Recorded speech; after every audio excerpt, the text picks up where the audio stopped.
काही दिवसापूर्वी नितेश राणे यांनी जे वक्तव्य त्या ठिकाणी केलेलं आहे मुस्लिम समाजाच्या संदर्भामध्ये की मस्जिदीमध्ये काढून मस्जिदीमध्ये घुसून लोकांना मारहाण त्या ठिकाणी आम्ही करू, हे अत्यंत दुर्दैवी त्या ठिकाणी त्यांनी स्टेटमेंट केलेलं आहे। या देशामध्ये सर्व जाती धर्माचे लोक आनंदाने गुण्यागोविंदाने त्या ठिकाणी नांदतात। मुस्लिम समाजही या देशाचा नागरिक आहे आणि घटनेने त्या सर्वांना या देशामध्ये राहण्याचा आणि गुण्यागोविंदाने नांदण्याचा त्या ठिकाणी अधिकार दिलेला आहे। परंतु नितेश राणे त्या ठिकाणी बरगळले आणि त्यांनी घुसून मारण्याची भाषा त्या ठिकाणी केलेली आहे।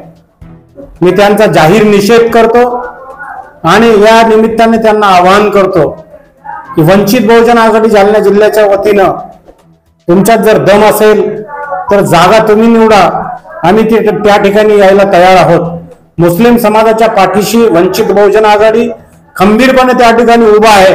त्यांच्या केसाला जरी धक्का लागला तर आम्ही तुम्हाला या महाराष्ट्रामध्ये फिरू देणार नाहीत, ही वंचित बहुजन आघाडीची त्या ठिकाणी तुम्हाला चॅलेंज आहे।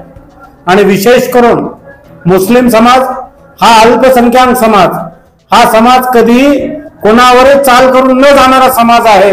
परंतु तुम्ही मताच्या राजकारणासाठी त्यांच्यावर ज्या ठिकाणी प्रलोभन करता आहात, तुम्ही त्यांचा उपयोग हा मतासाठी करतात। या देशामध्ये हिंदू आणि मुस्लिम हा गुण्यागोविंदाने नांदतो, त्यामुळे तुम्ही या ठिकाणी भांडण लावण्याचं काम करू नका असं आवाहन आम्ही त्या ठिकाणी करतो। धन्यवाद।